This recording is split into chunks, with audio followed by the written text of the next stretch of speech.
And I really fell for Kathy. She was just beautiful and tall and very sweet, quiet, great sense of humor.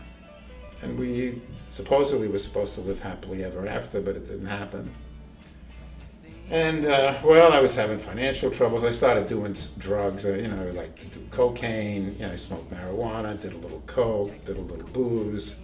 A little of everything. And I had started, even when I was with Vicky, used to take 5 milligram amphetamine pills because I could never sleep and I didn't want to be tired, so I'd pop one in the office sometimes if I was walking a long stretch. So I'd take amphetamine, and then, of course, later on, I really began to enjoy coke too. It's very expensive, you can do too much of it. But Kathy liked it too. Occasionally we do it. And then, one thing led to another. And Janet and John came to live with us. Janet was Kathy's sister, and her boyfriend, who she lived with, was John.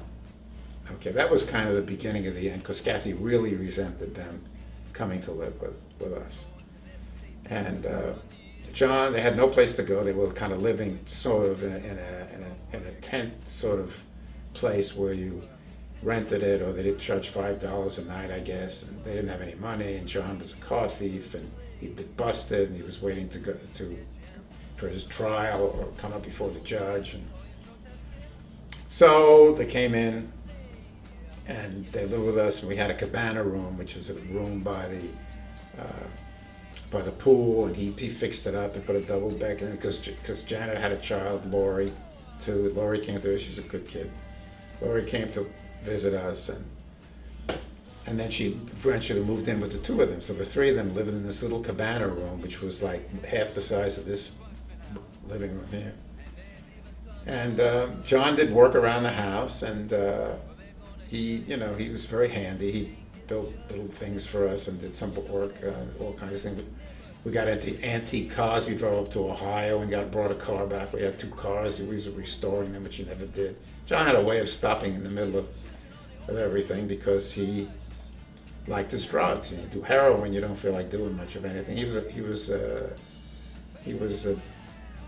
had a big heroin habit, and he was also a car thief. And Kathy didn't like associated with any trouble would happen, and it did. Things were going from bad to worse, so Kathy and I got divorced. And afterward, John says, "I'd like to meet a girl." And she entertains men out of her apartment, but she's really not a prostitute because she doesn't go on the street or anything. She just has guys come up and they have intercourse with her and they pay her. I said, "Oh, I'd like to meet her. I'd like to go up there and have intercourse with her," which I did. And then I sort of got to like her, I got to like her. She had a little son, Stefan. He was very nice too. He was a good, nice kid. And we hooked up, and Kathy moved out, and Sandy moved in. Sandy liked coke, and she even got me to shoot coke, which I should have never done. And one day I got a real reaction to it, that I was having a heart attack, because my heart rate went up to 250 from shooting it intravenously. So I said, "I'm not doing this anymore. That's the last." I said, "I'll snort it, but, and just goes doing coke too, you make bad decisions." And then we sort of tapered off on that, and because, it's a really bad drug. Like John says, heroin's okay, you get down from it, but you could go nuts from cocaine, which is true. We once had a lecture in medical school on how bad it was. So John said, "How about this? Quaaludes, where it was a sleeping pill that everybody wanted, and they were really going up in value." So there was a drugstore next door to my office, and he had these big jars of, like gallon jars of Quaaludes. So I said, "Well, I know what I'm going to do. I'm going to get a jar because I really jeopardized my license on this one. I'll get this big jar of Quaaludes." This is so stupid. Get this big jar of Quaaludes, and then you have to keep a record of them. If you write a prescription for them, then you have to keep a record of who you gave them to. And then they could contact this patient, said they never wrote them, and then that means you're selling them, and that's it. They got the case against you. So I got the Quaaludes. I didn't bother keeping any ledger or anything about it. I'd say, well, they're probably never going to check me. And I kept buying these, these big jars of 1,000 Quaaludes, which you could sell for $1 a piece, or $1 a piece, or $2 a piece, and that I would, which was like $2,000, and the whole jar would cost me $100. And all of a sudden, a guy from the Florida Medical Board comes into my office one day and says, actually, yeah, it was a federal guy came in too. A guy from the DEA came in and said, "Do you have a ledger with patients' names who you gave these Quaaludes to?" And I said, "Yeah," because I didn't have that. I said, "Yeah, I have them." So he says, "Well, okay. Well, if you have the ledger, then," he said, "then I'm just going to turn it over to the medical board, and then they can work it out." Because that DEA, all we care is that if you got the ledger, that's it. So he can come in and do all the checking on the ledger. So okay. So the DEA. So then the medical board guy comes in, from the state of Florida, and says, "Okay, I'm going to come in and see the ledger, and I just want you to know that. And if you have that ledger with the patient's names that we're going to check, then everything's fine." So I'm saying, okay. So I had written a lot of prescriptions for Sandy's friends. She had about 20 people who I had written the prescriptions for. So Sandy got in touch with all 20 of them. And they were all the people in the ledger were substantiated, and we backdated it, many months, and I made fake records that they were in the office, and I gave them the Quaaludes. It took about 4 days, like almost day and night, making all these phony records with their real phone numbers. And sure enough, the state guys called these patients, and they said, "Oh yeah, I went in there. Dr. Hedler gave me a prescription." Yes, they did. And he gave me the drugs. Every single one of those kids stood up for me. And I don't know, Sandy maybe 2 months. So she did that. She really saved my license, no question about it. I don't talk that much about it because everybody says, "Oh, she's a prostitute. Oh, it's a piece of shit. No, how could you do that?" But like your mom once asked me, what did you see in Sandy? And I said, because she helped me more than any of my wives did, and she did. Okay, so coming off the Quaalude deal, everything resolved, very relieved about not losing my medical license. And the year was 1973, and we finished the Quaalude deal. We had $10,000 a piece, and here was the plan. We could go for the big money on heroin, bring in some heroin from Mexico, and because they didn't have the checks on it that they have now, bring in the heroin from Mexico, and then sell the heroin, make a real killing. I could buy such and such, like if we put up $5,000 a piece, and I bought $10,000 worth of heroin in Mexico, then we could probably sell that for $100,000. That amount that I could get for $10,000, and we'd split $50,000 a piece. So we'd actually you'd run that $5,000 right up to $50,000, and still have $5,000 left in case it didn't work out. Sounded great. So John figured that we'd prepare a hollow axle. He'd call it the hollow axle, hollow axle of my red Cadillac. Then I'll drive to Mexico, and somewhere in Texas, before I cross the border into Mexico, I will switch the axles. Put the hollow axle into the caddy, put the other axle, not in the trunk, but hide it. I found a place where I could really remember. It was a little tiny bridge over a little brook there, a really deserted area. And about 20 yards from that, there was a tree, kind of a marker thing, and that's where I buried the axle. So I knew exactly where it was, and then right where I get off the highway to go to this spot, to pick up the other axle. Because I wasn't, he said, you're not going to be able to drive all the way home on a hollow axle. So I said, okay.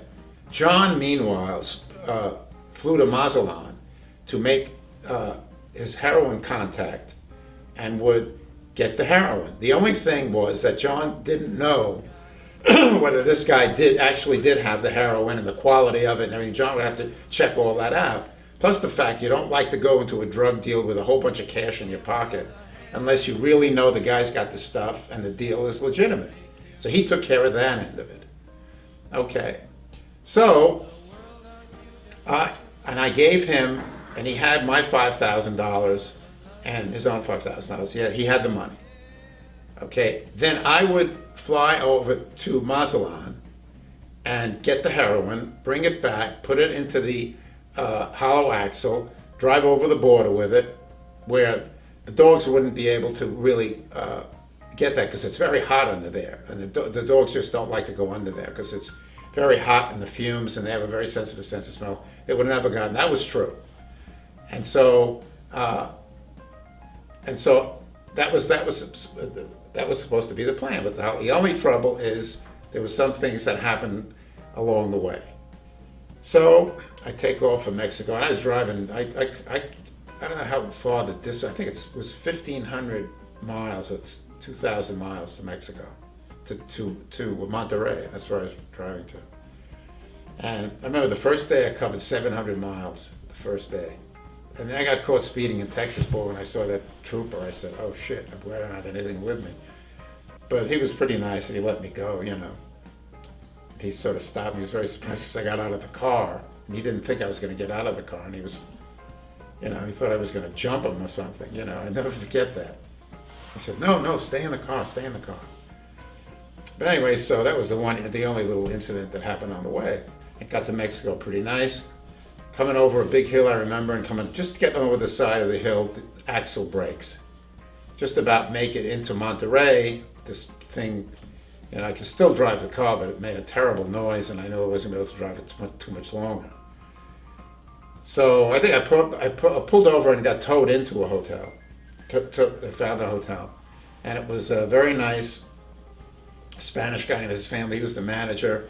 His daughters worked for him there, and as soon as they put the car down from the tow truck, we pushed it into the alley, this deep alley, and he covered it with the tarp because he said that it shouldn't be out on the street because they steal cars regularly. He said they could get a lot of money for this Cadillac.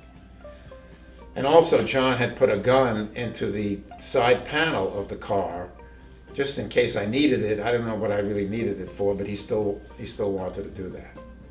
So there was a gun in the side panel of the car, which he had told me how to use. So I know how to use the gun. I don't know what I was going to use it on, but I think it was mainly if somebody tried to steal the heroin. So if somebody was trying to rob me, or I felt that they were, I could get out of that area. Okay, so then I'm in the hotel, and John is in Mazatlan, and so I'm going to fly over to Mazatlan, and we're going to do the heroin deal. I don't know whether he could get it or not. Maybe there's going to be no deal if he couldn't get it, because I didn't even know till I got there. But once I got there, he finally made the contact with this guy, and he said he could get the heroin.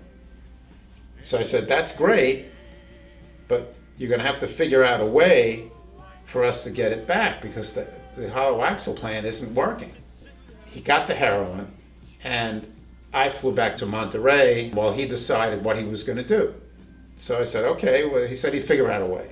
Then he calls me on the phone. This I remember distinctly, and says, I'm not going to be able to bring it. But the only way we can bring it in is for you to just put it under the dash of the car. There's a way to tape it in. I could tell you the place. There was a place in the Cadillac there. He knew a lot about cars, where I could hide it. Nobody would ever see it, and he's pretty sure the dogs wouldn't be able to smell it. I said, "John, I'm not doing that. Those dogs will smell that heroin. The only place they could have never smelled it was in the axle, and that's gone. So I'm not bringing it in. I am not going to bring this heroin onto the dash. I said, and you're gonna have to figure out another way. So he says, well, you mean I'm gonna have to bring it in, fly on the plane? I said, whatever you think. I didn't give a damn about the 5,000. I'm gonna bring it in on the plane. So I said, okay. And I said, my axle came in a couple of days later. I put the axle back into the caddy, and off I went, driving up, coming up to the border, stop at the border. I'm in a line of cars. All of a sudden, one of the people there says, do you mind, sir, coming out of the line? We'd like to check your car a little further. Go off to the side, and they start going over the car with the dogs. And they're going over the car from top to. I went into the trunk, opened it up, saw my Demerol in there and my narcotics. Are you a doctor? Can I see your ID, please? Prove that you're a doctor. I mean, they weren't leaving any stone unturned. 25 minutes I was there, them checking the car. And finally they said, okay, you can go. There's nothing here. And I came home. If I ever got caught, if I did what John wanted me to do, by putting it under the dashboard, and the dogs found it, they would immediately turn me over to a Mexican's prison, because this thing happened in Mexico, and I would still be there. I had read after that about Mexican prisons, and they're just like Devil's Island, just awful, and that's where I would have died. John, meanwhile, wrapped the heroin in a condom and inserted it into his rectum. And that is how he brought in the heroin. And of course, being that he did that, that's what he used as a justification to, cheat me out of my share of the money. Because of course, John, what he didn't sell, which wasn't much, and he shut up all the profits. But during that period of time, he figured he would really get me to be, because I found out when I got home that Sandy said he called her and wanted her to wire him my other $5,000, because he had a chance to get even more heroin. And Sandy, being very streetwise and not trusting John as far as she could throw him, said absolutely not. So he never got that 5,000, which I think he would have cheated me out of too. He just wanted to make it a big score because he was taking a big chance. And about a week later, he developed a abscess in his rectum from having that thing and sitting on it so long. He developed a thrombosed hemorrhoid, a blood clot and a hemorrhoid in his rectum. And I remember I brought him to Morris Greenberg, who was my surgeon. He said, do all my surgery. And Morris, and I helped Morris as he operated on him. He had to put the insertion to keep the anus open and then cut that thing and got the clot out of there.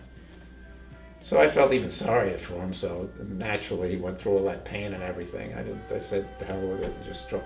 And I still had my 5,000, and it lasted me quite a while. And so that was the end of that. But then things went downhill. Sandy was just super pissed for him doing that. She never forgave him for that, for jobbing me out of the money. And eventually she went in there one day and just kicked him out of the house. And that was the end of the heroin story.